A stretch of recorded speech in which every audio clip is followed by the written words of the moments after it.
отражает отражение в стакане, и тебе надо там типа штаны смотрят, в общем, так же. Так же в отражение смотришь, и ты такой.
Hey everybody, happy Saturday. We're going to get started in just a moment. Give me the thumbs up or thumbs down in the chat if you can hear the audio, and let me know if the visuals are good too. We'll get started in just a minute.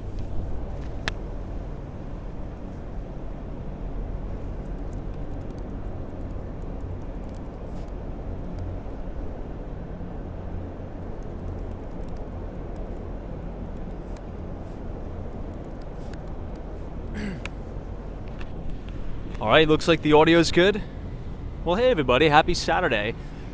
Welcome back to Walks on Wall Street. I have about a 2-hour gap before my next showing. So I just finished at an open house at one of my listings, 5 Franklin Place. It's an amazing, amazing apartment in Tribeca. The open house went really well. It's a 3-bedroom, 3.5 bathroom property. It has a swimming pool on the roof. It has private parking in the building. Really cool place. If you want to check it out, I'll go ahead and put the link to our description or the listing in the description of the video, and then we'll get started. But we're going to be walking to the Upper East Side, where right around 5 o'clock I have to meet a client to show another unit. So I thought, try to kill 2 birds with 1 stone here. We can get started on a walk and head all the way to the Upper East Side, which should take us about 2 hours, so I should make it right on time. So I'll go ahead and close things up, and we'll get started. But happy Saturday to everybody. Hope your weekend is off to a fantastic start.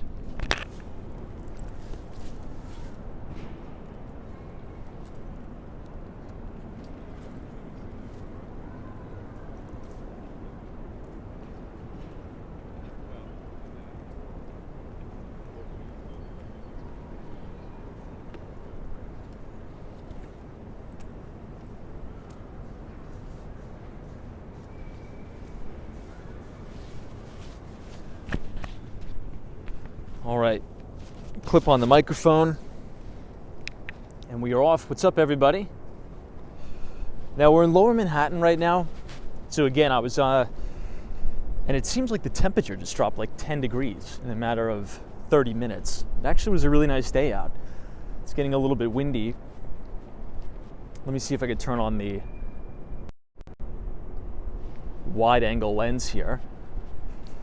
But yeah. So pretty busy day. I had an open house. It very unique listing. 5 Franklin Place. Now the building has about 55 units in total, as we're looking at the Deutsche Bank, well, the former Deutsche Bank Tower here in Lower Manhattan. So the building has about 50. Now every single bedroom has an ensuite full bath, which is nice, really nice. Powder room off the kitchen. You have a pool on the roof, gym, children's playroom, and you have parking in the building, which is available if you want to buy a space. Spaces started at about $300,000, which actually isn't too bad for Tribeca, considering that it's physically in your building, which is really nice. So after that, just quickly stop by just to get a cup of coffee at my favorite shop over here.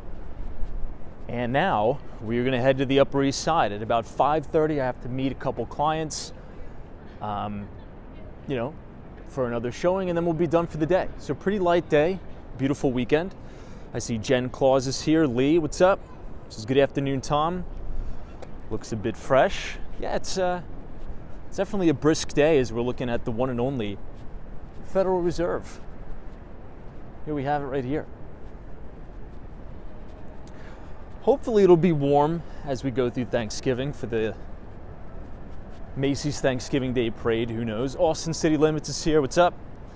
Yeah, positives is I really like the crown structure, or the sort of the sculpture there outside of 5 Franklin Place. Yeah, and another sort of selling point of the building is that 5 Franklin Place is a private street. So there's really going to be no through traffic, which is great. It's right off of Franklin Place, which is actually a stop on the 1 train. And if you walk directly down Franklin Street, you make a right, and that's Franklin Place.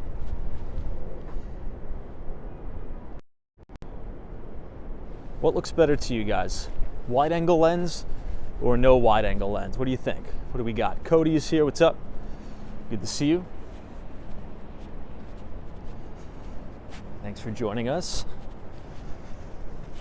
Now in the building, in 5 Franklin Place, on one of the top penthouses, I would say one of the most famous New York Rangers of all time owns it and lives in the building. I won't give out the exact name, but it's pretty cool. Yeah, no wide, right? Some people like it, some people don't. I think it only works if it's like a very, very bright day out. Only if it's very sunny it works.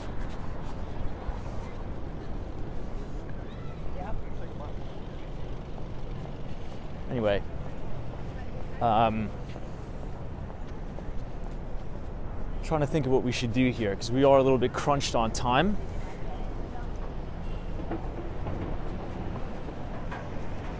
Let's just head right up Broadway. Might as well. We got a little bit of a walk. I think it should take us about 2 hours. James is 5 Franklin Place. I wonder how much money. So we listed it at $3,495,000, which is actually priced to sell, by the way. Which is actually priced to sell. So we're listing the on the 8th floor, Unit 8A, and the 8th floor of the building clears the building line for all of the other surrounding buildings. So you actually get good views. Now 4A is priced just under us. Same square footage, just under 2,000 square feet. I think 1957 is where it's at. It includes the storage unit, which I think is just around 100 square feet. So for Tribeca, it's actually fairly priced. It's actually pretty fair. You know, we've gotten a lot of international interest. Every single showing I've done so far has been from international potential buyers, which is interesting. I mean, Tribeca has been a very, very fashionable neighborhood for years. A lot of people want to be there.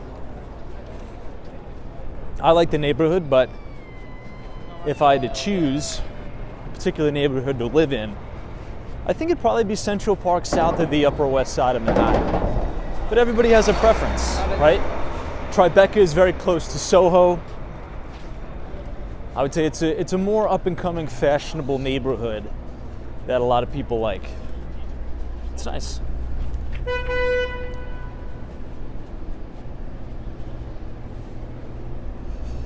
Hey, Curtis Fleming says the wide angle looks kind of surreal, less realistic. I agree. Valerie Rogers says don't buy anything, it's all going to come tumbling down soon. Maybe. Check this out. Great shot of the World Trade Center here. Now, Valerie Rogers, how are you expressing that view? Do you own like swaps on commercial paper or something like that? Like, how are you expressing your short thesis on Manhattan residential luxury real estate? Like, how are you getting exposure to capitalize on the downside? All right, let's pass Vesey here and go all the way through. Yeah, we might as well go all the way through Chinatown, past Canal Street. I think this will be a really nice walk. The sun is setting, which kind of stinks, right? It's too early for the sun to set. Who knows? Hey, Vivian Francesca, good to see you. What's up? Welcome to Lower Manhattan. Pretty busy day.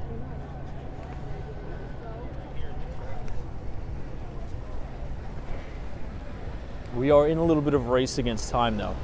Hey, Dan Sang, what's up? Says Tom, do you have a best spot to watch the sunset in Manhattan? Not really. I would say probably Battery Park. I was there the other day. It was unbelievable, the sunset from Battery Park. Also, right as you enter the back door of the, I keep forgetting what it's called, but it's right across the street from the World Trade Center, and it's a few blocks down from Goldman Sachs at 200 West Street. I think that's probably the best place to watch it.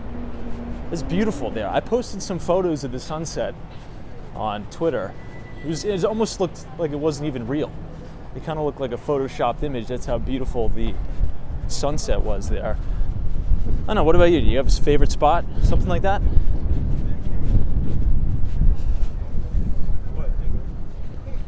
Hey, TD, Teresa Diaz, good to see you. Tommy G says commission fees of 6% are in jeopardy due to a lawsuit. I mean, Manhattan is a different real estate beast in and of itself. There's no 6%. Nobody's getting 6% commission in Manhattan. On, not the properties that we specialize in, right? 3 million, 4 million plus. It's usually like 2%. Now, 6% in some of the smaller markets, right, where the average ticket size or the average transaction size is like $200,000, $300,000, then maybe a commission will be like 6%, but it's actually kind of rare. Like the higher up in prices you go, I mean, it's usually like 2%, 2.5%, right? If it's a sponsor unit, if it's brand new product and a developer really wants to move the product, then maybe you'll see 4%. And it'll probably co-broked or something like that, but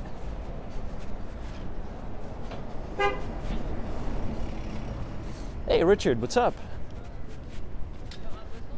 This is Murray Street.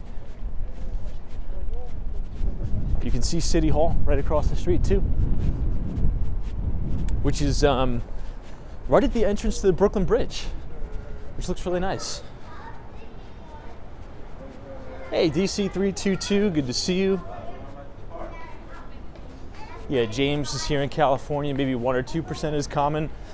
Yeah, I would say like the LA, New York City real estate markets are not, you can't really compare them to the average in the United States because they're so different. They're so different. The procedures are different, the ticket price is generally a lot higher. Yeah. Now, I think with that lawsuit, or allegedly what had happened is, I don't necessarily think it's a complaint about the commissions more than it is the alleged collusion, right? Because you're not allowed to collude in price fix. You're not allowed to do that in any industry. It's illegal, extremely illegal.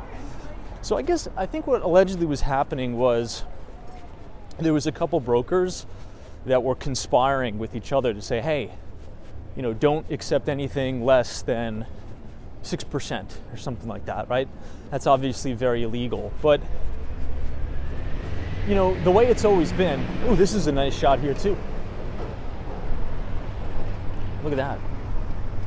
The way it's always been is the seller pays the commission, right? So if I'm going to sell your house, we negotiate on what that commission percentage would be. And if I say, hey, I want to sell your $10 million apartment, and if I sell it, you pay me 6%, you could say, no way, that's ridiculous. And then you don't do the deal. You could find somebody else to do it for less. Now, nobody's getting 6% on a $10 million deal. That's insane. Again, here it'd probably be like 2, maybe like 1 or 2 points. But it's all negotiated. Now, where it has gotten, I think everybody is up in arms, is that there was potentially some collusion, which is illegal, and I think that's what's going through the courts. Tommy G says they were adding 3% to the sale, so the buyer had to pay an extra 3%. James says, I agree, the lawsuit involves collusion. Commission is always negotiable.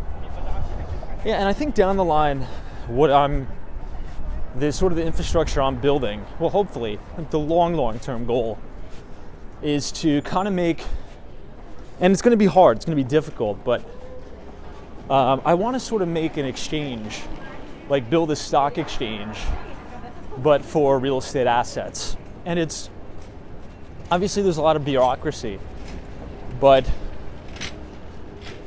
the reason why it's hard to do is because there's a lot of legal, zoning and the like that goes into a real estate transaction. And so it's not, easy like a flip of a switch. You could just trade it as a security on an exchange, buy and sell it. But I think over time, as things become a little bit more streamlined, I do think it's possible in select markets, should you have a set standard.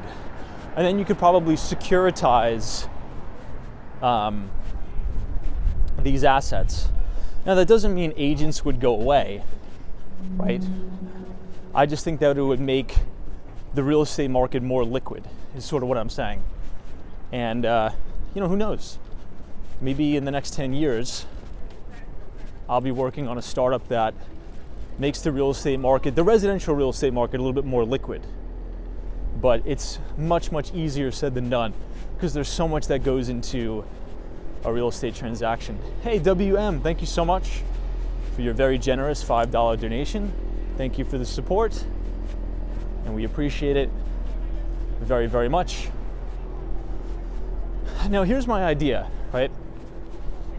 And sorry if I'm missing some of the chats. I'm trying to walk as fast as I can here. I think it would be best to launch this on new development only, right? So you could essentially, if you're a developer and you build a building that has 55 condominiums in it, right? You do all of the legal first, and you get it all teed up and set up, and then you could list essentially on an exchange where buyers could bid on it totally online, like you would log into a Charles Schwab or something like that. And I think that would make the transaction a little bit more seamless. Now, we do have some of that stuff, like with the iBuyers, but I still think there's too much friction in that transaction, right? But I think it is coming, and I think that'll be good for the industry, and I think it'll be good for agents.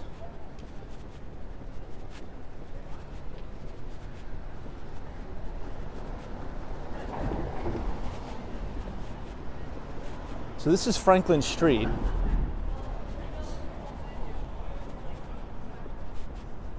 So my listing is right off of Franklin Street on Franklin Place.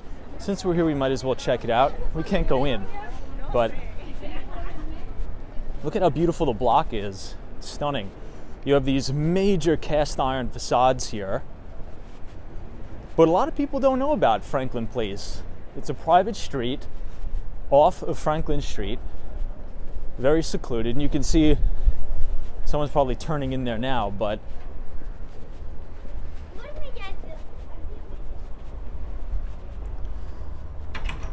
yeah, so you're not going to get any through traffic.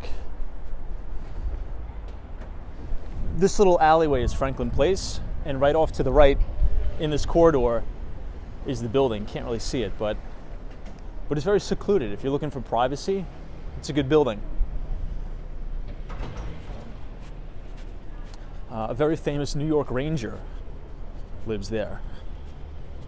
Karina Thompson, good to see you. Dan Sang, this is Tom. When you were working for someone's real estate's team, does it mean the team owner takes a cut of your commission and then the brokerage gets a split? It depends on how you negotiate the deal.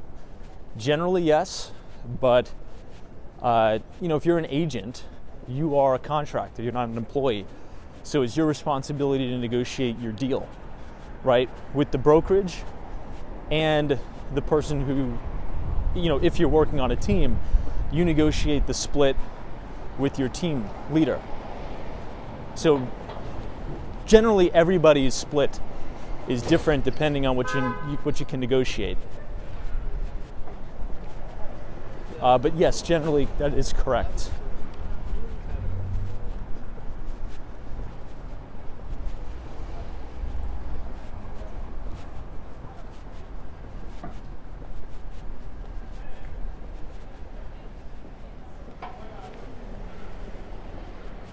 These buildings off of White Street here are really nice. More of the classic style architecture. You can see that one is a cast iron facade. This used to be all covered in scaffolding.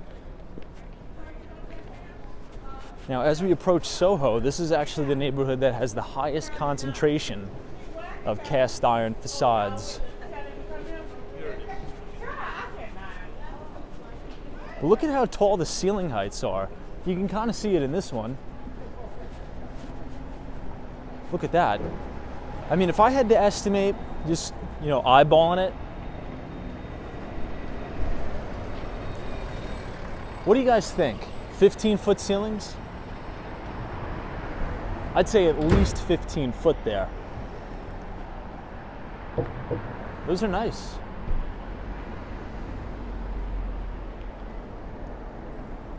Teresa says, do you get a fixed monthly income as a real estate agent even if you don't sell anything? No. There's no salary. There's no salaries.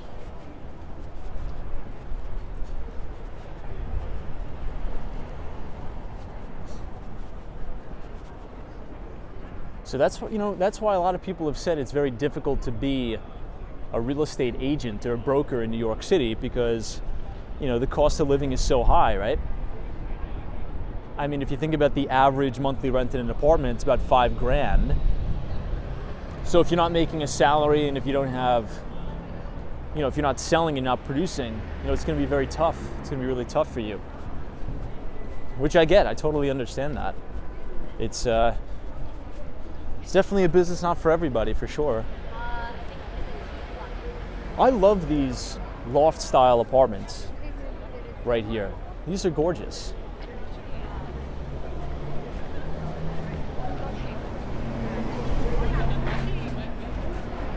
Dan Sang says, does that mean you have to purchase medical insurance for yourself too? Yeah, you're essentially just a contractor and you contract with the brokerage. So you're not an employee, right? If you work at a company and you're on a W-2, you can opt in for like the medical benefits and all that, but you essentially get a 1099 if you are an agent, right? Now, if you're an admin, let's say if you work for like, Douglas Elliman or Corcoran or one of the brokers and you're like an admin or something, you'll probably be on a salary. But if you're just a broker or an agent, no, you're on your own. and you essentially just contract with the company. This is Canal Street right here.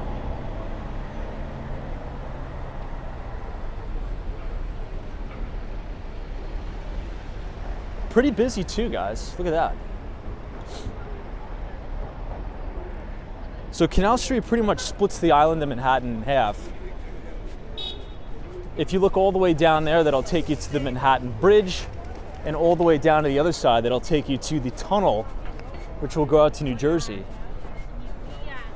It's kind of interesting showing you guys this during the day, right? Because it looks so much different at night, particularly down here, because there's no foot traffic at night down here, like at all. Hey, James, thank you so much for your $5 donation. I appreciate it. Thanks so much. Hey, R2D2 says, I thought you were into selling software. I left tech sales a while ago, but I spent a decade in the industry.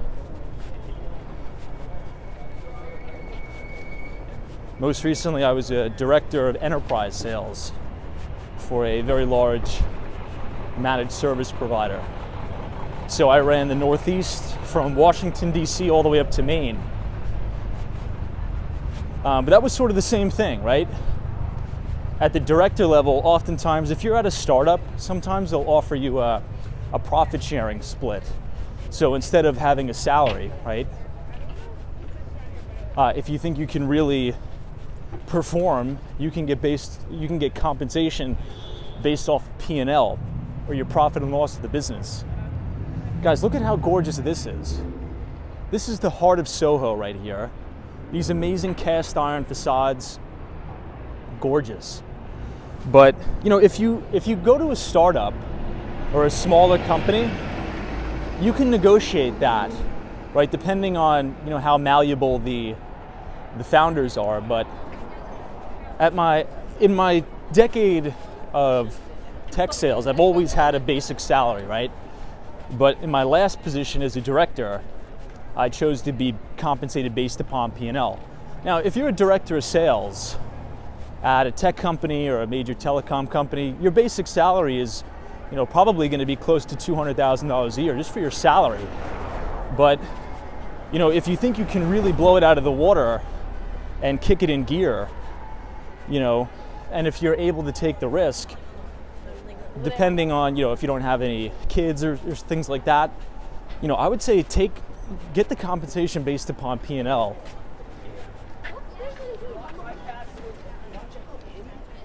Walk right past it. What are like a random name? All right, let's try to make a little bit of a maneuver around here. Just because Soho's pretty busy today. There's a lot of people out and about.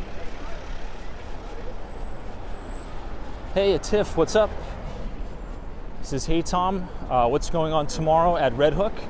And when is that? Yeah, Tiff, if you want to come by, I think I'll be there from 1 to 3. I'm just going to be there. I have some showing scheduled at the Conover. So if you want to stop by, say what's up, I'll be there for sure. It's good to see you.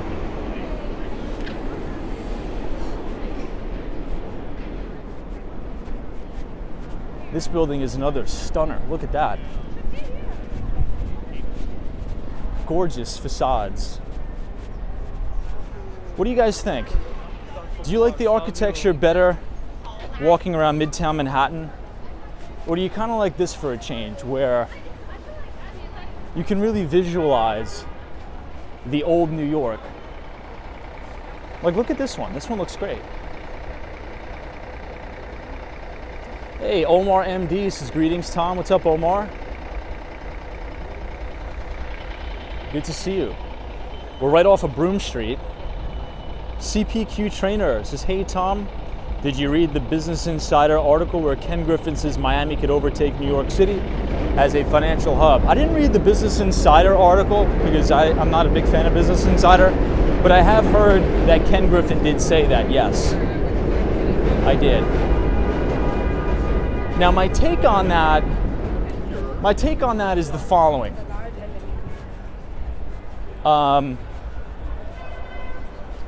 Look, the trend is clear that places like Palm Beach, Fort Lauderdale, and even Miami are starting to become more and more competitive in the financial industry, investment banking, the hedge fund business, and the like, right?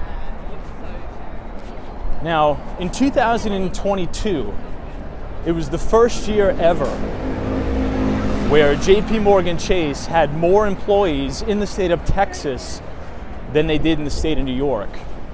Now think about how crazy that is for a second. When you think about JP Morgan Chase, whoa, look at all the traffic here. Now if you think about consumer spending, consumer sentiment, and retail sales, it looks pretty healthy here in Soho. Everybody's out and about shopping. But what I was going to say is, when you think about JP Morgan, you really think of New York City, right? You think of Park Avenue. You think of all the bankers walking around in New York City. Now, there's more JP Morgan Chase employees in Texas now than there are in New York. And Jamie Dimon said it really shouldn't have to be that way, but New York, unfortunately, is making business or the business environment very, very difficult to operate. So you're having that capital flight go to more business-friendly states like Florida, like Texas. Yeah, me too. I don't think the financial capital of the world really is ever going to change away from New York, in my view. I really don't. It'll always have its place. I think Miami, Fort Lauderdale, and Palm Beach will serve two purposes, and this is just my opinion. Number one, as a gateway and a bridge to Latin America for fintech, commerce, and banking. And number two, as a place for very, very well-established financial professionals that are late cycle in their career. They can go work out of Palm Beach. They could go work out of Miami, right? At this current time, the pay for entry-level investment banking jobs and hedge fund jobs are still higher in places like New York, London, Chicago than they are in Miami. But it's fast, the gap is closing very, very fast. And I think the moment that South Florida becomes on parity to the entry-level pay in New York, I think that game is over. And that is man,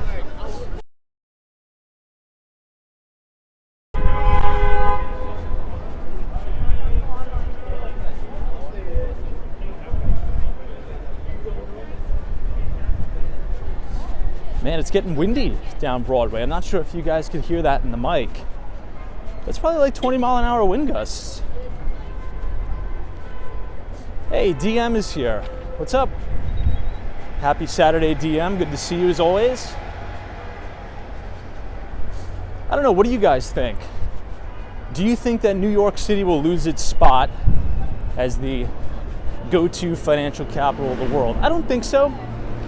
But I think, cities like Miami, Fort Lauderdale, and just South Florida in general will continue to eat at market share.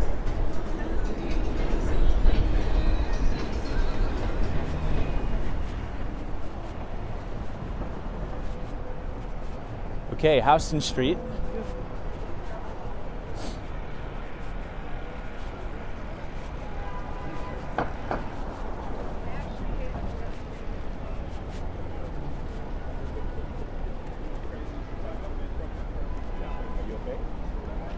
Yeah, VLD says, what about North Carolina? Isn't it also a financial hub? It's getting there for sure. It's like it's a weeder. Absolutely. It's definitely getting there.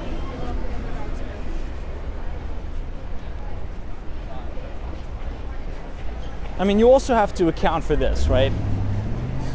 Let's say if you're a first-year investment banking analyst and your OTE, or your total comp, in New York City for your first year with salary and bonus is $120,000, right? But let's say they offer you the same position in an office in Miami, Florida, $120,000.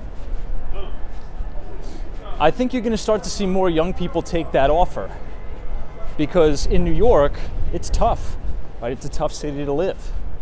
Not only are the rents insanely crazy, but you're going to pay New York State taxes and you're going to pay New York City taxes.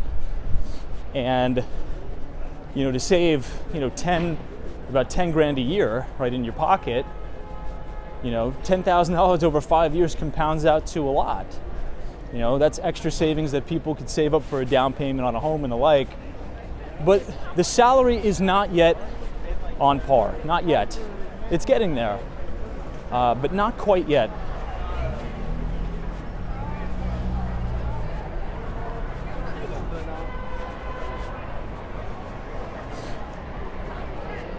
Hey, Jules, what's up? This is Hey Tom. I think New York City will stay the financial capital, but Miami is second close. Yeah, I think it'll always be New York, London. If I had to name top 5, okay, my top 5 would be this. And I want to know what you guys think. What do you think are going to be the top 5 financial cities in the world in 10 years? I think it'll be New York, London, Seoul, Miami,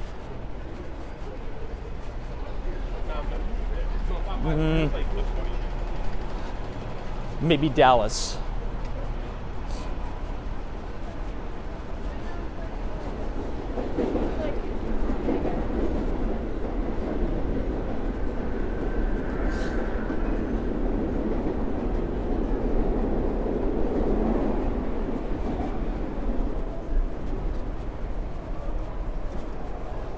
This is Great Jones Street. We're almost on the campus of New York University, NYU.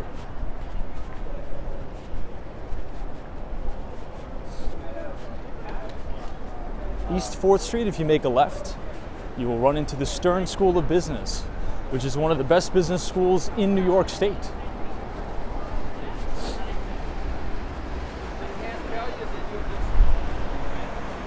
Bree Grams is maybe Phoenix. Phoenix is more, I would say Phoenix has a better shot at tech, like the tech industry, cloud computing, data center, things like that.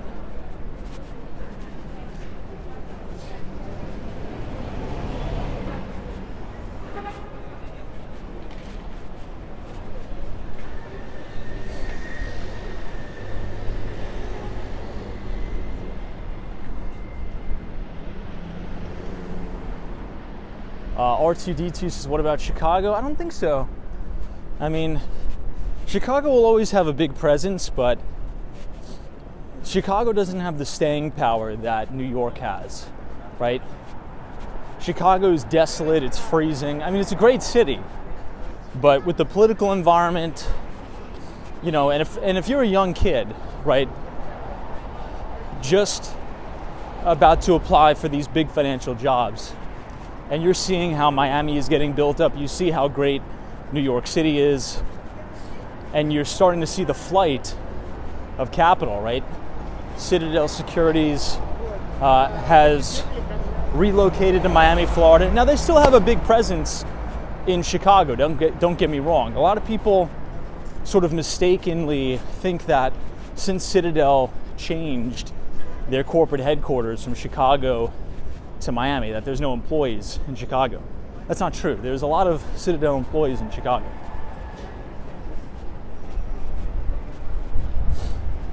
But I don't think Chicago can compete with New York. I don't think so.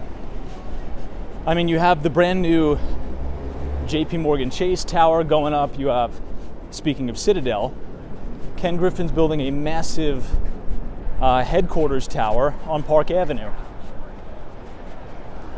And if you think about it, it's a 2.5-hour flight from New York City to Miami. I think that's where these firms are thinking about setting up shop. How could I be less than 3 hours away from all of the big heavy hitters? Right? You jump on a plane, or if you're very, very high up in the finance world, You just get it on your PJ, right? And you're in Miami in less than 3 hours. So,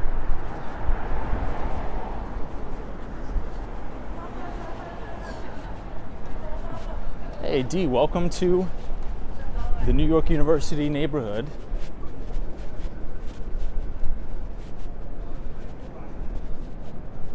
Ah, Joe Driver, Tokyo. I forgot about Tokyo.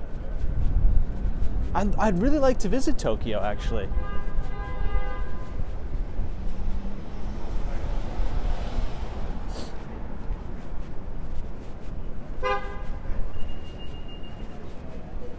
And I think safety is a big factor in Chicago. I mean,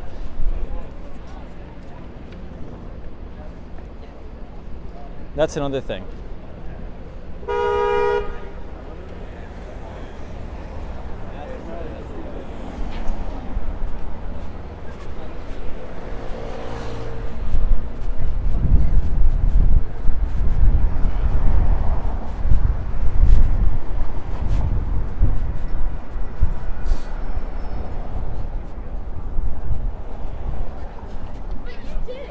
Hey, Sky VL says, hello, New Yorkers.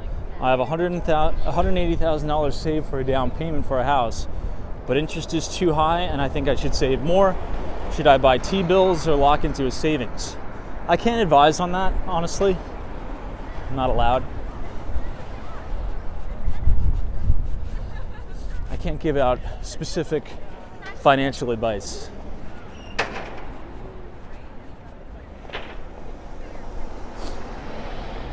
But it depends on where you're living, right? Depends on where you live.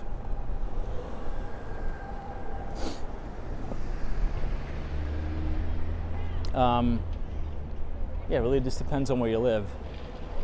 And it also depends on the deal, right?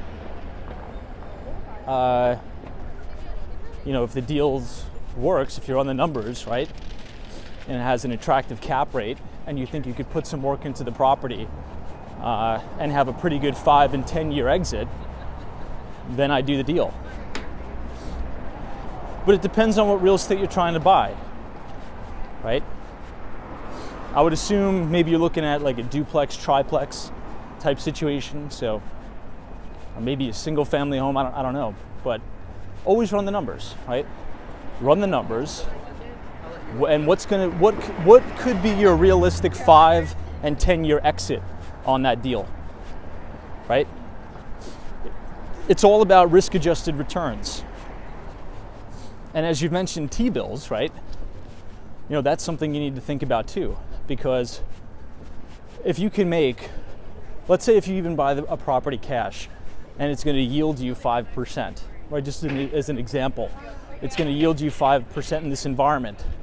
Now, is that technically a real rate of return? Yeah, because inflation is 3.3%, but think about all the extra work you have to do to manage a property, manage a tenant. And if you buy T-bills and just roll it, right, and just roll, you know, if you look at the like 6-month bill down to the 1 month, that's also going to yield you a real rate of return now with no risk, in theoretical no risk, right? Because the government has never defaulted on its debt obligations. So you need to think about that.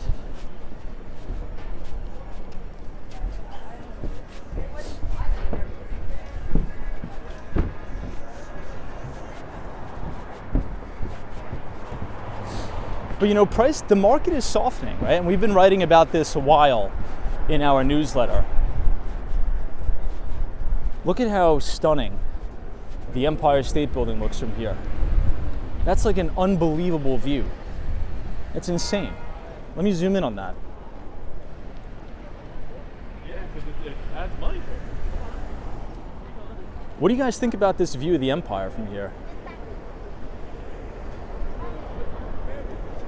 It's a cool contrast because we're standing in the shade, but the Empire, the sun is setting right on the Empire.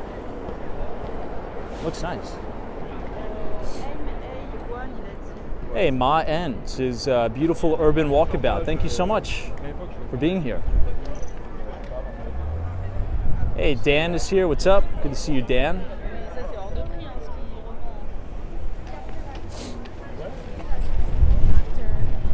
revend. Zozo Bob, good to see you. Welcome to a very windy New York City.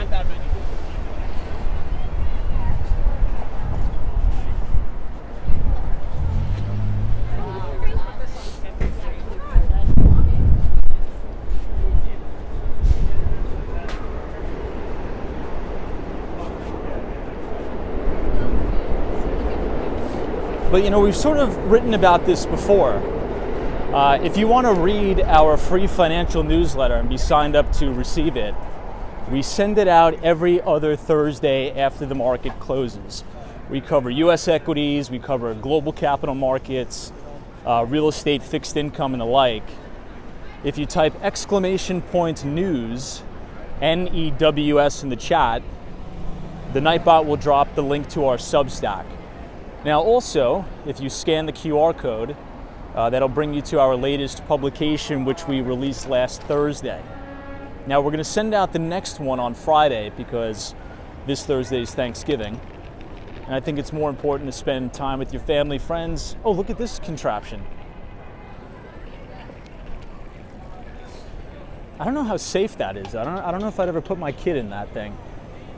Would anybody here in the chat put their kid in that thing and ride throughout New York City? I don't think so. I don't think I would. It doesn't look too sturdy.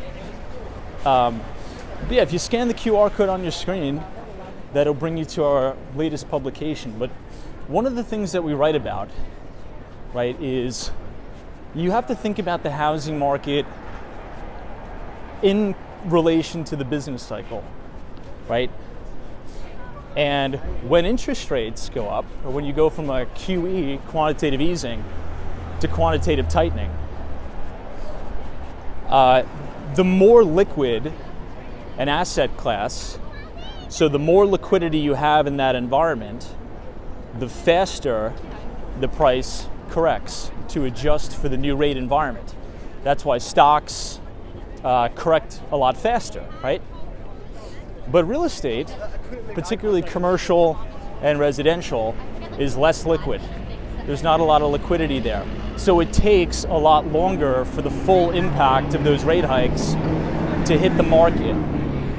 And you're just starting to see them hit the market over the last 6 months, right? Particularly in commercial real estate.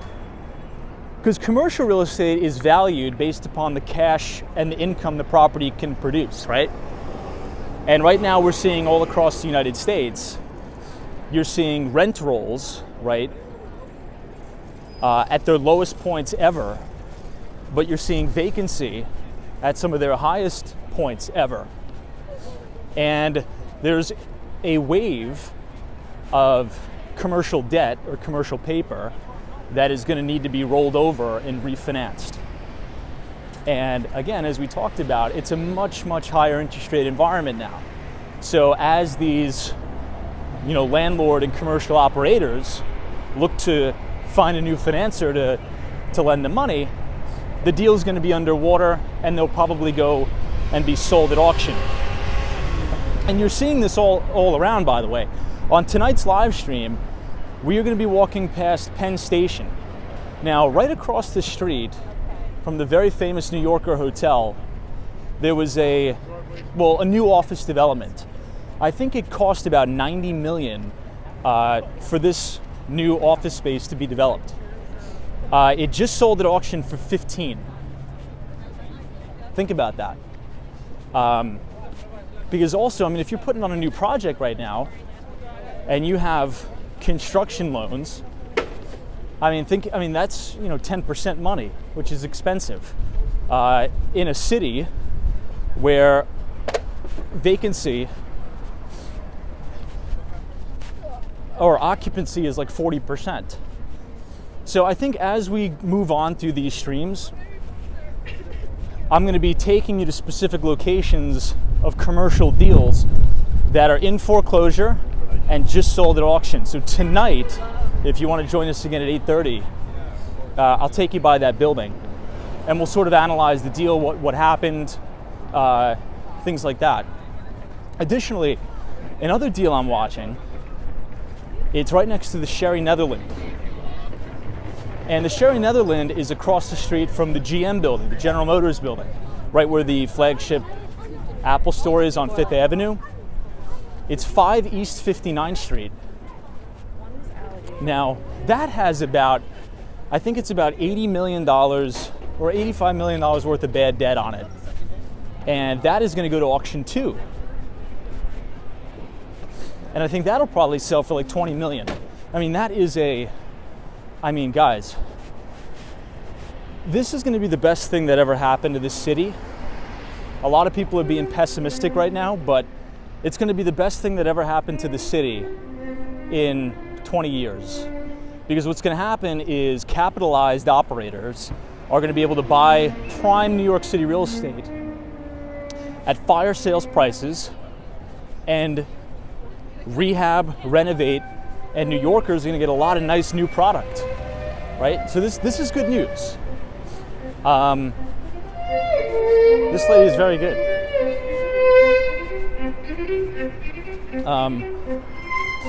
So yeah, not to ramble, but we shouldn't look at this in a pessimistic light. Because at the change of a business cycle, that's when the opportunities present itself.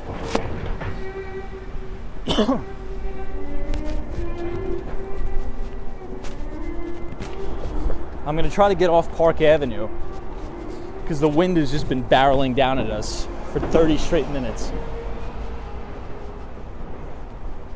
Hey TC, what's up? Gary Carpenter, welcome.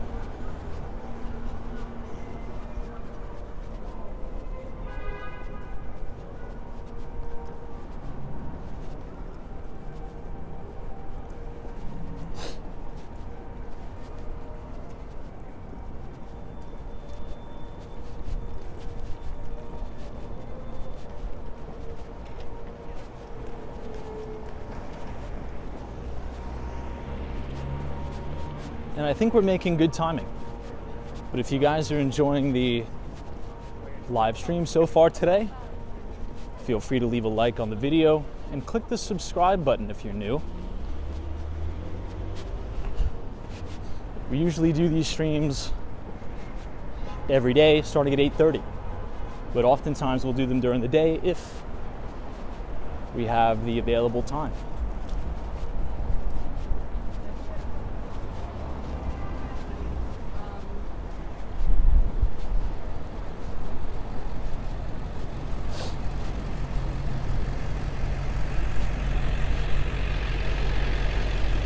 Janice Nakos, what's up? Good to see you as always on this very blustery and windy day in New York City.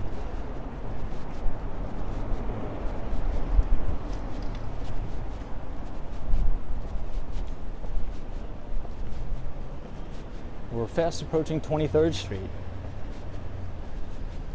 where you will be able to see the Flatiron Building, which is also going to be converted into condominiums, luxury condos.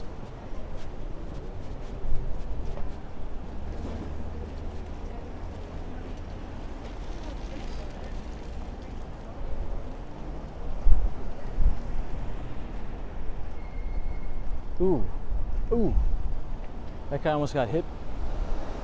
That Jeep almost hit that guy on the bike. You guys see that? You gotta be careful riding bikes in the city.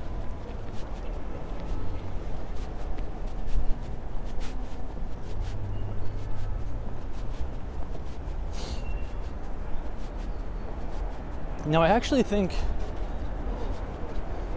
one of the, predictions that I also have is some of the more secure, stable markets in residential are probably going to be unscathed.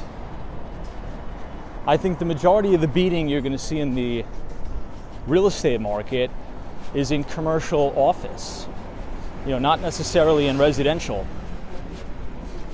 Now you'll see corrections, and you've already seen prices come down. Particularly one market we've been talking about is Austin, Texas. That is a very, very overheated, expensive market, and you're already starting to see prices come down quite significantly. 10 to 15% price reductions across the board. And I think it'll probably bottom out right around, for a good product, a 25% correction. For suboptimal product, maybe 30, 35.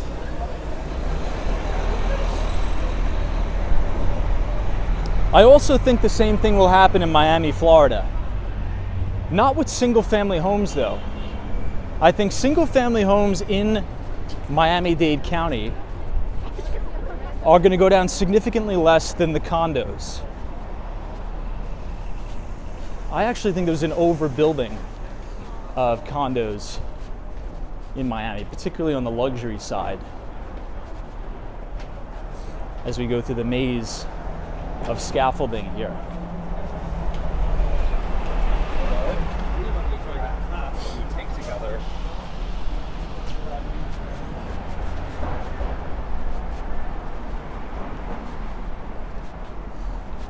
But the more solid markets with very good product,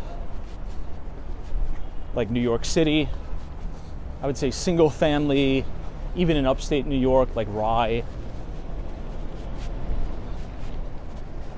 I think you're still going to see really high demand for that.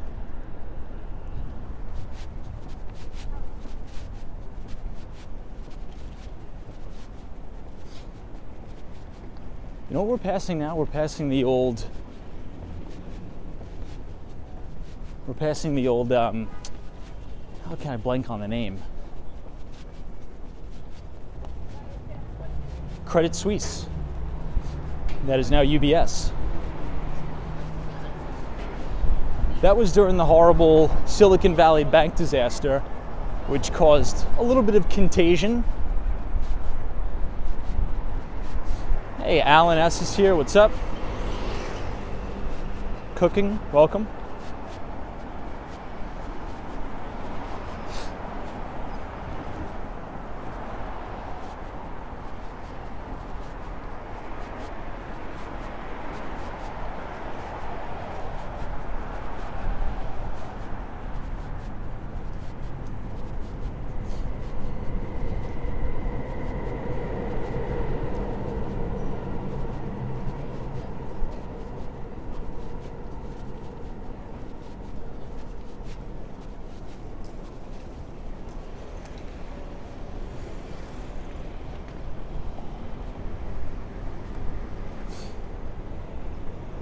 Hey, Zozo Bob says Miami barely has any land to build single family.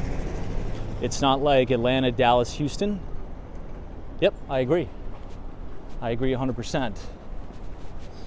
And the demand for single family, like for people to live in an actual home with land, front yard and backyard in Miami is huge demand. I'm still having people put letters in my mailbox, like begging me to rent them their house or sell them their house or sell them my house.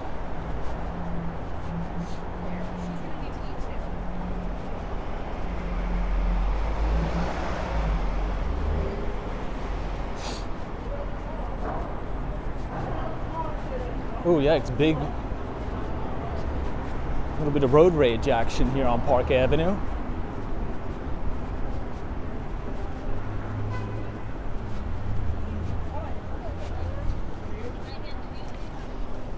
Now, we've been talking a lot about investments today. I think the worst risk reward you could probably get in life is road rage. You're risking everything and your reward is nothing. So you take max risk, right, for no reward. It's ridiculous. I mean, right?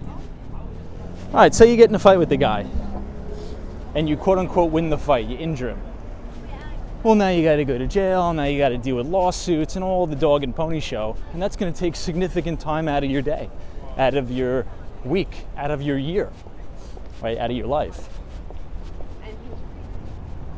Compounding incurred costs, crazy. Hey, Ian, what's up? Thanks for joining us, Ian. Happy Saturday to you. Hope you're well.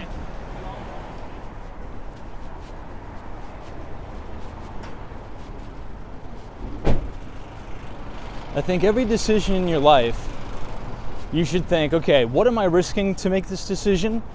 And if I follow through on taking action with that decision, what is going to be my potential reward? That should be in every decision made.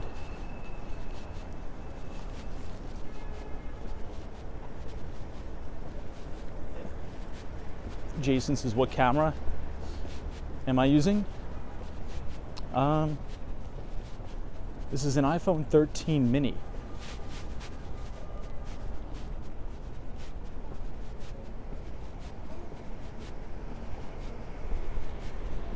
Can we get just a quick time check in the chat? I just want to make sure I am on time here. I have to go all the way to the Upper East Side, but it's been a beautiful walk so far. Hey, UniJ23, what's up?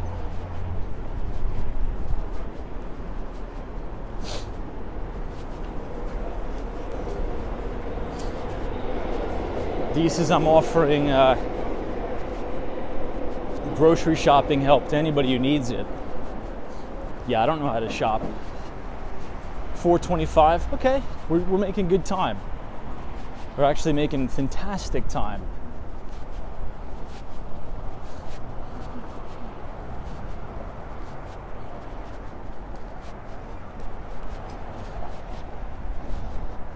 Now, it's hard to shop in New York City, particularly if you're on the go all the time. It's just easier to eat out. But whenever I'm in Miami, I always grill every night. Grill a steak. That's one thing I miss about Miami the most out of all of it, is being able to just go home and have my whole front yard, have my whole backyard, the palm trees, the mango trees. I have bananas, kumquats, I have oranges. What else do I have? I have lemons. And just come home and chill, grill under the palm trees, and just hang out. You can't do that in New York City. You know, you go back to your box in the sky, which is nice, but sometimes it's good for a change. Sometimes it's good to be able to touch grass, so to speak. It's awesome. Hey, Love is Kind, what's up? Thanks for joining us.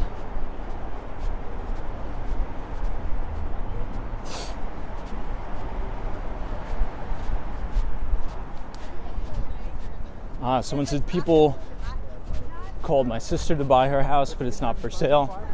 Yeah, I've been getting a lot of calls too.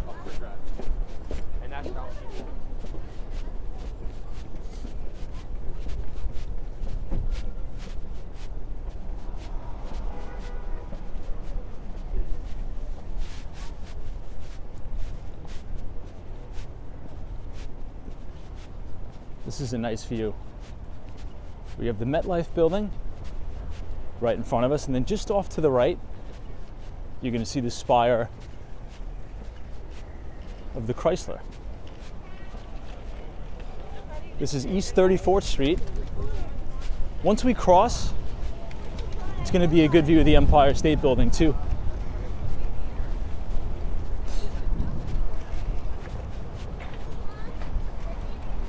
Dee says, Tom, do you have a banana tree in your yard? I don't think they're technically called trees. It more looks like a bush that the banana grows on. Is that true? I mean, I'll send you a picture of it, but it's not a tree. It just sort of grows out of the ground like that. And it has these huge leaves that stick up. Doesn't really look like a tree.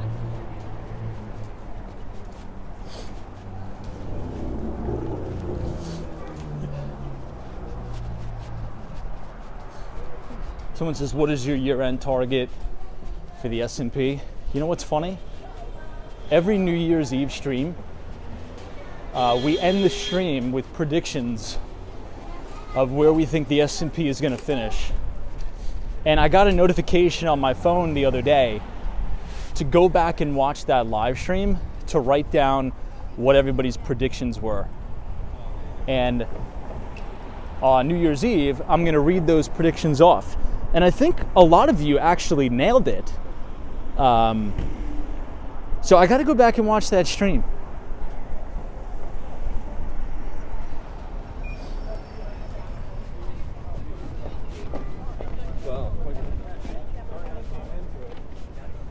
But I think we'll get a headline that the S&P has a new record high. Maybe we'll get a Santa Claus rally this year. I don't know. What do you guys think? YouTuber says it's a plant, a banana plant, not a tree. Yeah, that's what I figured. It looks like a plant. I'll send you guys a photo of it.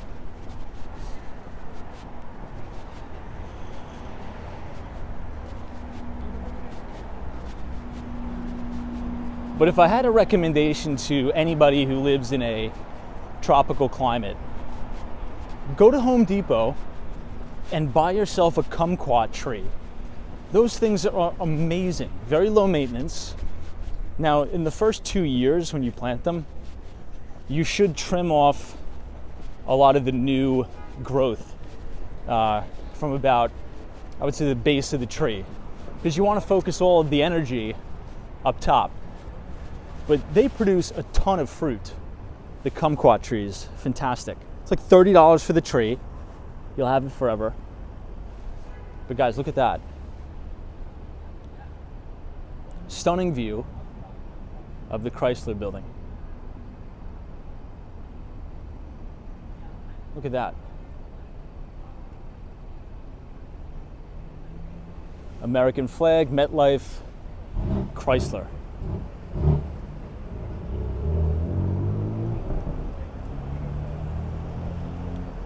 Claude says you get a Santa Claus rally nearly every year.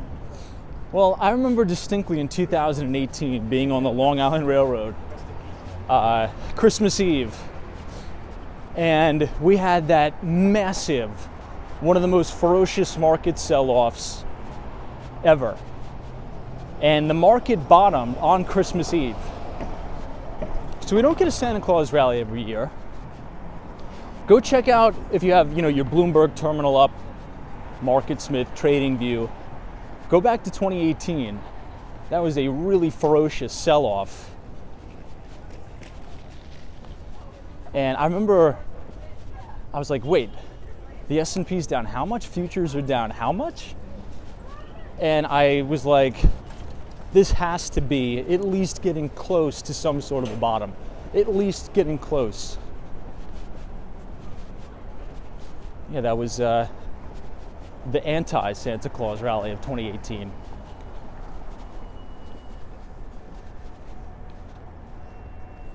All right, East 38th Street.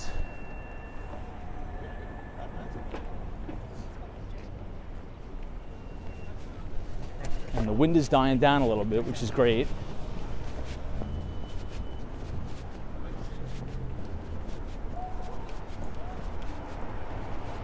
Oh, cool. Zozo Bob says I have a papaya tree in my yard.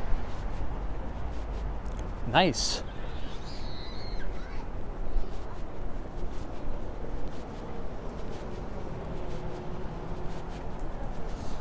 Jason says I've never seen the market so expensive. Really? I don't know about that. I mean, compare the forward multiple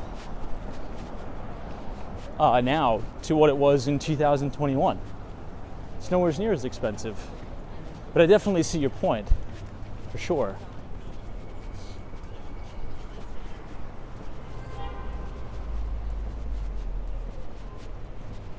Wow, that's a gorgeous Christmas tree here.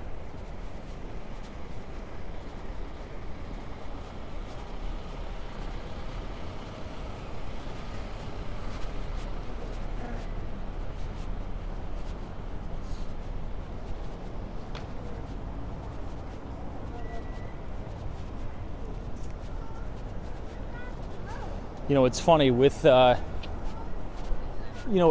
the inflation report we just got coming in better than expected, the movement in the bond market was really insane. There was a massive amount of cash flowing into the bond market, putting huge pressure on yields. And I had to laugh because every time you turn on CNBC or Bloomberg, or even if you go on Twitter or YouTube, there's all these videos about, the USA is going to be in structural decline because nobody's going to buy our debt anymore.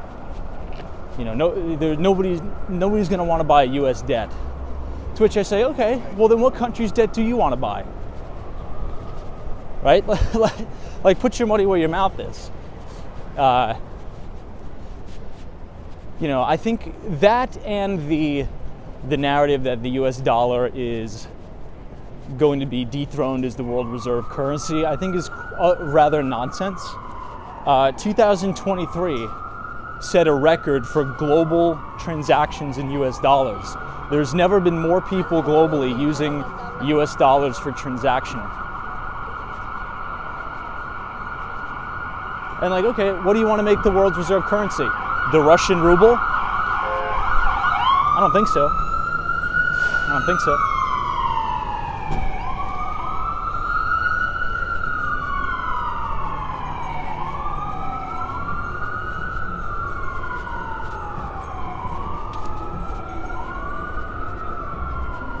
Look at how massive one Vanderbilt looks.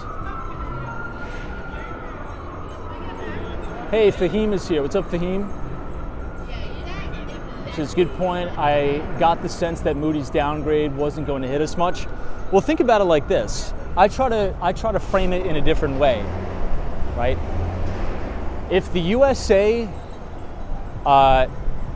gets downgraded, which it did last week, that's worse news for other nations than it is bad news for the United States. Think about what I just said for a moment, right? Really think about that and then try to work backwards as to why that is. Now the headline is scary, and I'm not trying to, be all some people call me a perma bull.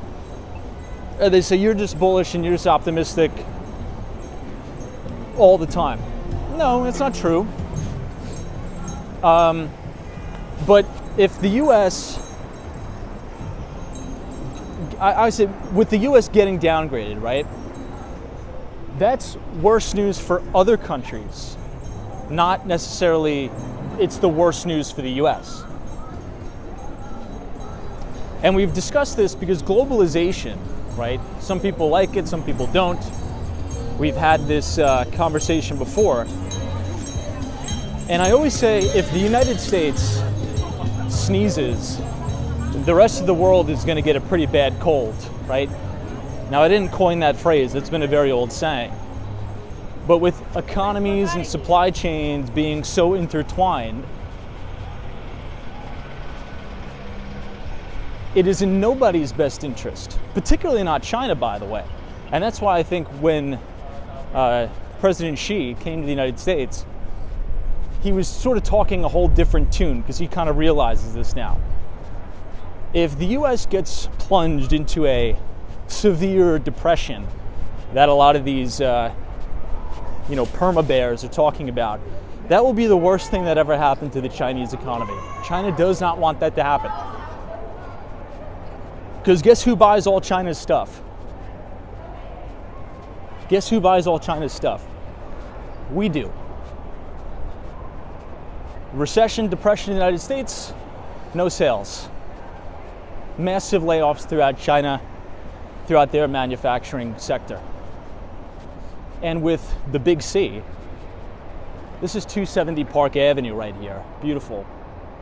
Now, with the Big C shutting down the world's supply chains, nations are very, very pissed off, particularly the United States, Canada, Mexico, Argentina, Japan, Korea, and India. Very upset with China because we've relied so much on China to be the workshop of the world. So everybody's saying never again. We're going to reshore the supply chain, bring it back to North America. US, Canada, and Mexico is going to benefit from that in a big way. India is probably going to be the single largest beneficiary of that trend. And now President Xi is like, whoa. All right, we're going to start to play ball and cooperate here. So surprisingly, I actually think that the most recent meeting with the Biden administration and the CCP was actually very positive. And if you remember 2 weeks ago on the stream, I was actually talking very negatively about that meeting. And I was totally wrong. After sort of listening to those conversations, besides the very end, when Joe Biden botched the entire thing, he could not have fumbled the bag worse at the end. But that was very positive for the U.S.-China relations. And that put the U.S. in the driver's seat in a big way. But yeah, globalization kind of keeps everybody in check. Keeps everybody in India. I am too. I'd like to visit India. I'd like to take a vacation. Hey, Matthew M, what's up? Alan S, good to see you. Office Girl is here.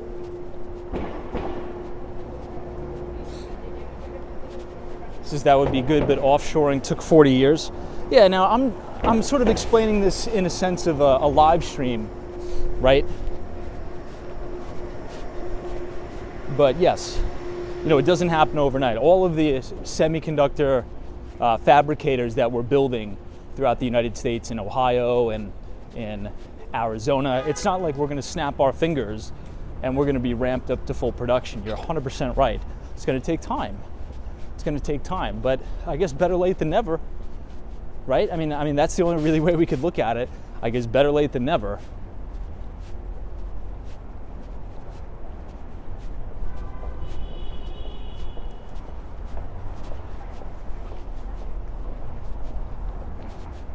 Now, in terms of semiconductors, though, the United States has really always led the way with semiconductor design, right? So you have the intellectual capital and the intellectual property of the chip design and the chip research.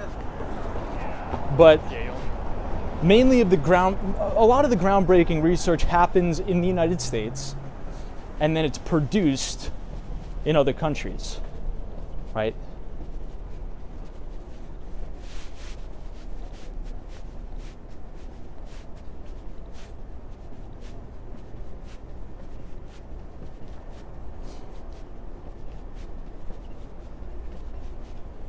I really like how they widened Park Avenue here. Oh yeah, I forgot to tell you guys. In about a month, I'm actually going to have an analyst who covers the semiconductor sector as a guest on the newsletter,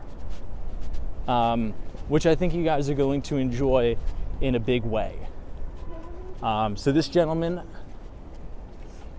is an analyst at a very, very, very recognizable firm, and he covers solely semiconductors. And he's going to do a little bit of a guest post. It'll be an excerpt in the newsletter right around Christmas time. So look forward to that. If you want to sign up to read it, if you type !news NEWS in the chat, it'll drop the link to our Substack as we're looking at this cause statue here. Or you could scan the QR code and that will bring you to our latest publication.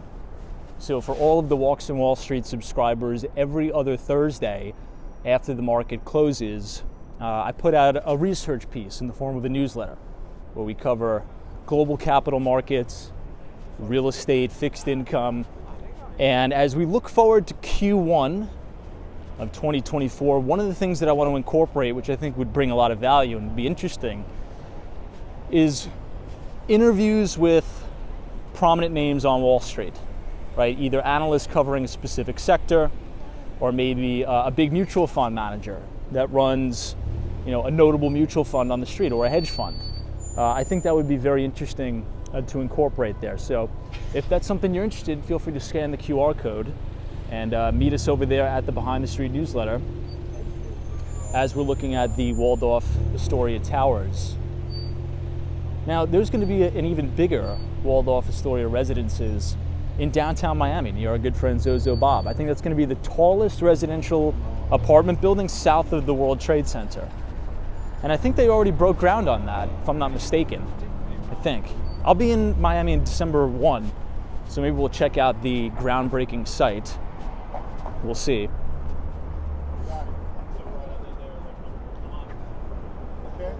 All right, we're gonna go up to East 69th Street, everybody. So my next showing here at 5:30, 301 East 69th Street. It's right off of 2nd Avenue. So between 2nd and 1st, East 69th. That's where we're headed. Hey, Sean Hanley, what's up? Good to see you, Sean. Memo says, how's the JP Morgan building? We just passed it. It looks pretty good. I think it's going to top out here soon. It's a very unique design, and I think it's going to add a really nice touch to Park Avenue.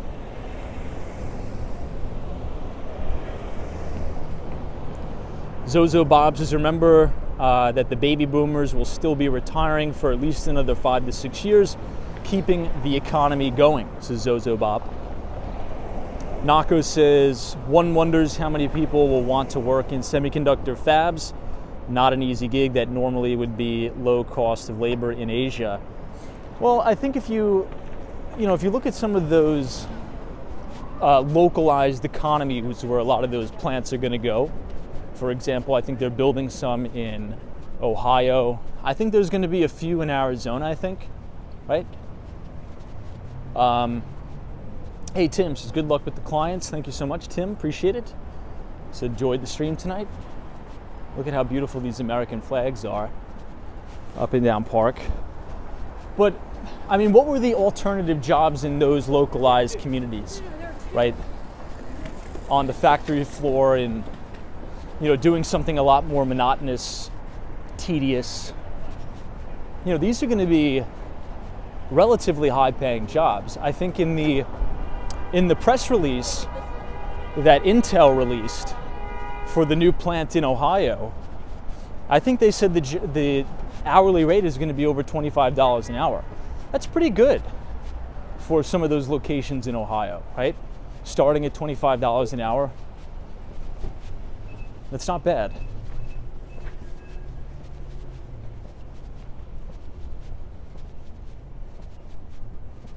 Hey, Alan, thank you so much. Says, Tom, your camera captures all of the various colors so well.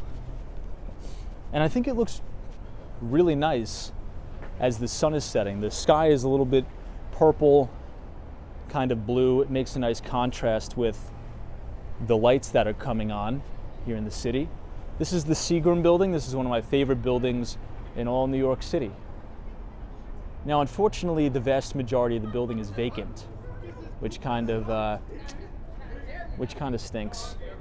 But I think they're also going through some financial troubles.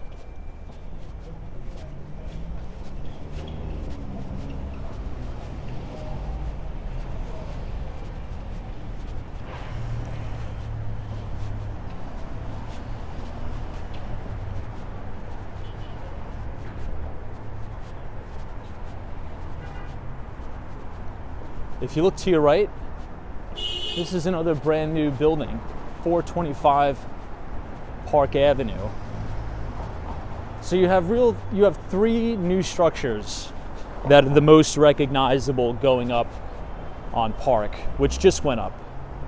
So 425 Park right here, that's amazing. 270 Park Avenue, that's not complete yet. That is going to be the JP Morgan Chase Tower. And then we're also going to have one more going up on Park Avenue too, which is the new Citadel Securities Tower. Hey, Will Adams, cheers, Tom. Nice to see it in the light for a change. Thank you so much.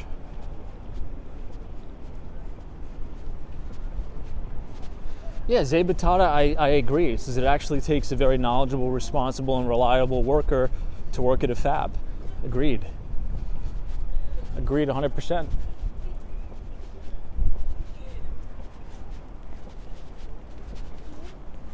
look, I think overall it's a positive for those local economies. I don't think anybody's arguing it's a negative. Right, that's what we want. And even though, the Biden administration was catching a lot of flack, and I give them a lot of criticism for the crazy amount of spending they're doing, but I would much rather have spending at home in the US to create jobs for us, Americans, right? As opposed to siphoning money overseas to fuel the military-industrial complex.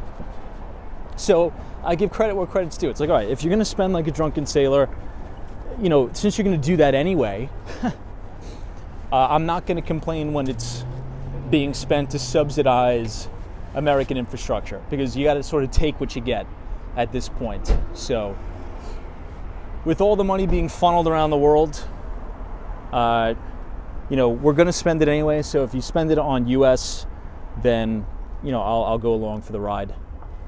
This is the Ferrari dealership. Well, not dealership, the showroom. Someone said 2 weeks ago we were filming a Ferrari here that sold at auction for like 20 million bucks. Is that true? Latha, suspending like a drunken sailor would be the debt that Trump saddled the US with. Yeah, Trump spent a ton too. For sure.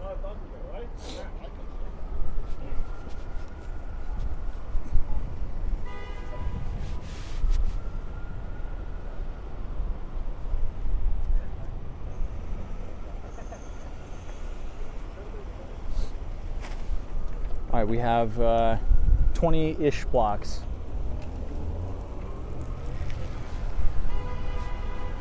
Good to see you, Latha. Wow, Natasha Peace is, I think, over 50 million, really. I wonder who bought that.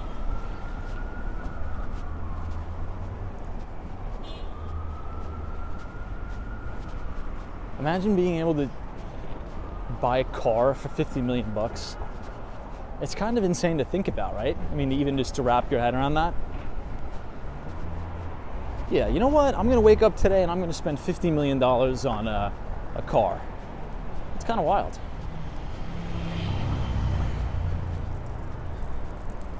YouTube versus Trump spending was justified as we were in an unprecedented emergency. No, and I get that. I'm not trying to point fingers and say, what's right or what's wrong or what's justified or what's not, right? I'm just sort of reporting the news saying, look, at the end of the day, the government's going to spend money, whether it's a Republican or a Democrat. That's sort of the world we live in now. And unfortunately, there's nothing changing that. Yes, did Trump spend so much money because we were in a COVID pandemic and he had to give everybody stimulus checks? I get it, right? I understand. The Biden administration spending crazy amounts of money.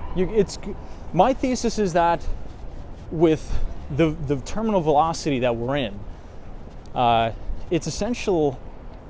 I mean, in order to keep things running, you kind of just need to borrow and spend in perpetuity, or the whole thing's going to fall apart at this point.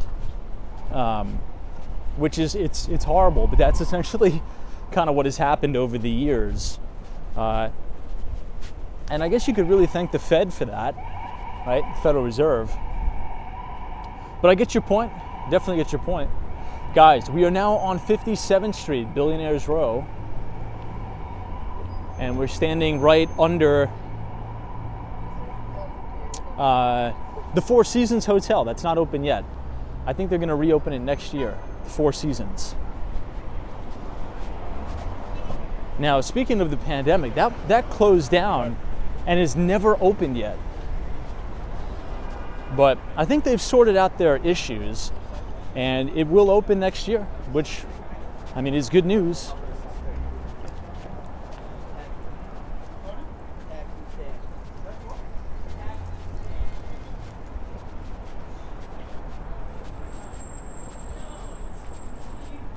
This is a cool little rare coin shop. Isn't that cool?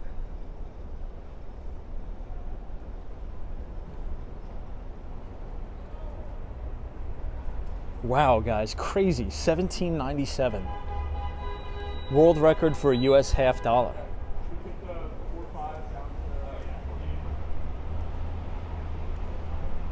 Now we're speaking about spending money. This is actually real money right here, right? What we've been talking about tonight or this evening on the live stream with, Trump spending money, Biden spending money, that's all fake money. That's funny money, right? That, what we were looking at, that's real money.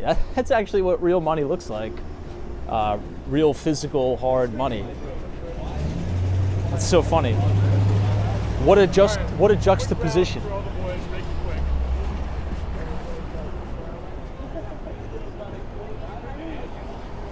That's a really good shot too, looking down Billionaires Row.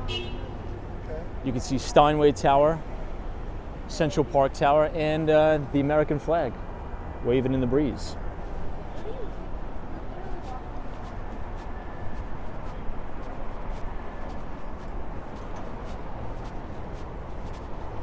I'm not too sure. Somebody's asking, do I know where the Fitzpatrick is?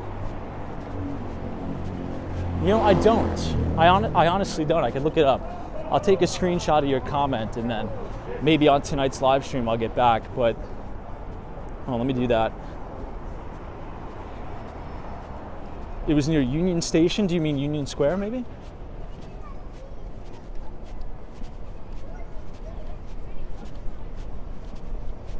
Will M says, any thoughts on the wind industry projects?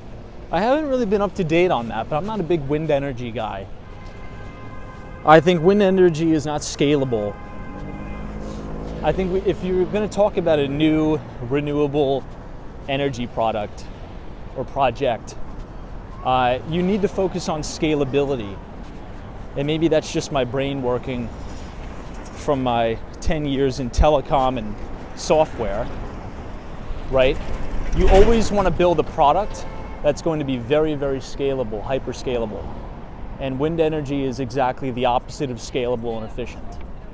It's very cumbersome, it's very expensive, and you can't scale it. Guys, what do you think about this view of 432 Park Avenue here? Stunning, stunning, stunning.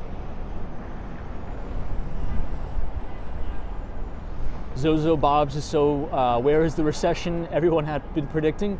Zozo Bob, I'm not sure if you joined the stream when we were walking through Soho. It was I've never seen Soho that crowded, honestly. Tons of people out shopping in Soho today.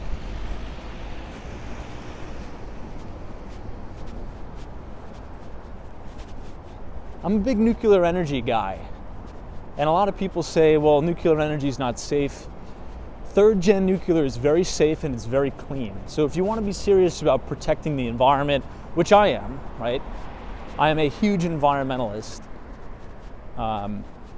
which I think everybody at the core is, right? You want a clean planet, you don't want things to be dirty, right? I can't stand when people throw cigarettes on the ground, which pretty much every New Yorker does, but they claim to be a big environmentalist. I hate that, but I think everybody wants a clean society, right? Cleaner energy, lower emissions. It improves quality of life, and it also improves your health. You don't want to be breathing in smog all day.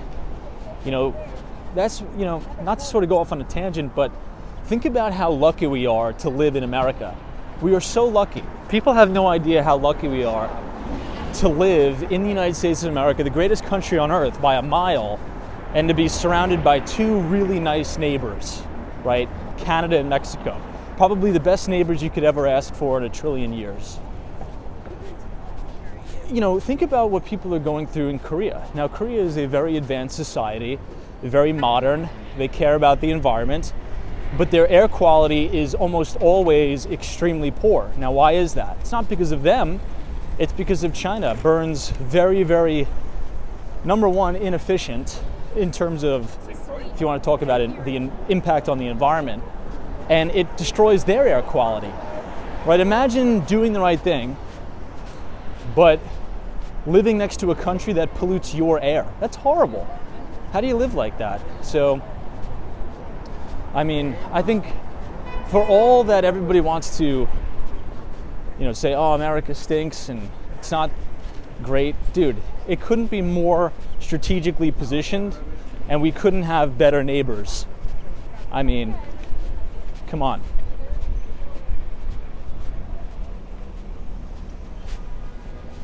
You know, people were getting upset and throwing a fit because they had to wear masks during the pandemic. Some people in Korea have to wear masks every day, not because of the pandemic, but because the air quality is so bad. Not because of what they do, but from the factories in China, which is just crazy. It's crazy. How do you live like that? So, but yeah, I don't know how we got on that topic. I guess we were talking about wind energy. But yeah, I think we should double down on third gen nuclear if we want to save the environment, which I do, and you know, provide a sustainable power source.